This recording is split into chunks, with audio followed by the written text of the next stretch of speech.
So here we have some examples of David Hockney research work, ranging from a developing up to an excellence.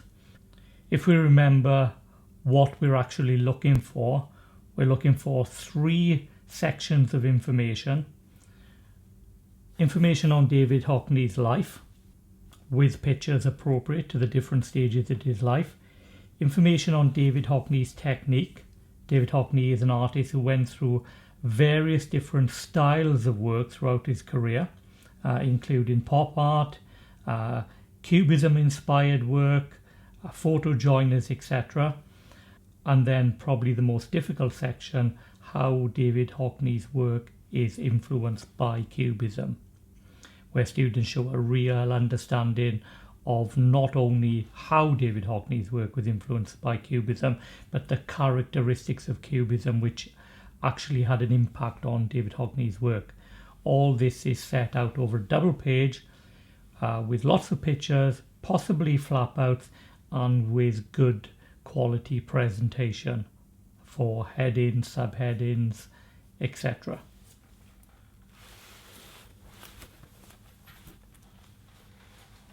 So first of all, we've got an example of a developing piece.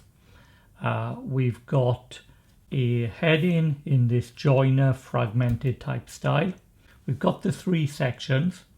A couple of things about presentation. Presentation's quite loose. Some sort of areas of colouring which could be improved. Some of the subheadings aren't particularly good, and when I look at the information, you can see there's no information underneath the individual pictures, so I don't know what they're called, what they relate to, etc. They don't always relate to the text. When I look at David Hockney's technique and style section, we can see a pop art piece, but we see no joiner examples. Here in the how David Hockney's work was influenced by cubism, we see some cubism work, but when we read through this, the understanding shown by the students of exactly how Hockney's work is influenced by cubism isn't that clear.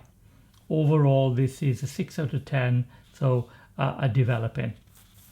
If we look at a step up, we see a step up in the quality of information and presentation.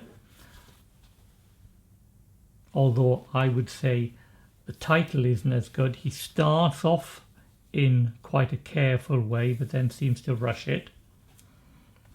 We've got a few examples where the student seems to be stretching images rather than cropping them. So although they fit in the spaces quite nicely, there's not that real understanding that when you resize images, you've got to resize them from the corners rather than from the middle of the edges, which obviously stretches them or compacts them.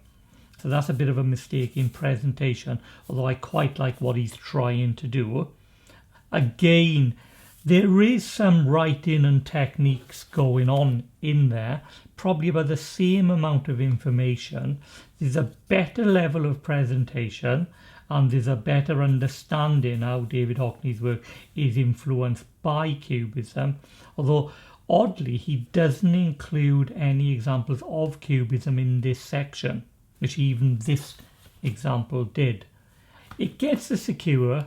I think an 8 out of 10 is probably a little bit generous, maybe a 7, 7.5, but there's a secure example. If we go to the next step up, we see this example, which actually includes a flap out. Where it's limited is initially looking at it, not many pictures there. There is quite a bit of text. Some of the pictures aren't identified what they are. If you look at David Hockney's life, there's one picture by David Hockney. There's examples of his different types of work, and although there's no examples of cubism work, which I think is a mistake, some of this work does show he understands how David Hockney's work is influenced by cubism, particularly the joiner's work. That gets an 8 out of 10. In some ways, it's not quite as good as this, but when you read it, it actually shows a higher level of understanding. If we look at this one as a step up again, so good heading, I've put down this as a borderline, just below probably a 9, somewhere between an 8.5 and a 9.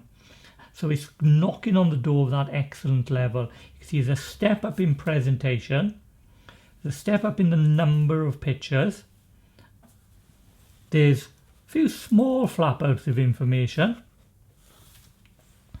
but generally it's a good level of understanding and good level of presentation. I don't think it's a clear excellence, but it's definitely a clear secure plus. And there's a good level of understanding how these pieces of works have been influenced by Cubism.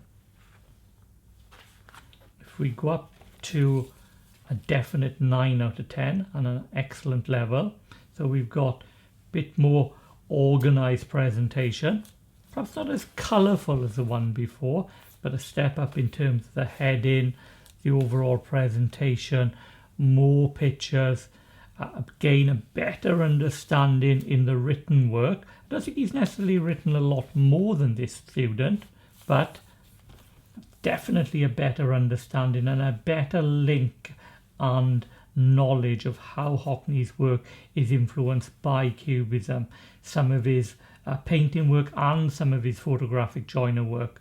And again, coming on to the section on style and technique, he's got Hockney's different style and different techniques throughout his career mentioned in this section. So that's a clear 9 out of 10 getting into the excellence. He's even got an example of Hockney's iPad work there too. And then another 9 out of 10. We've got much more compact in the information on this one.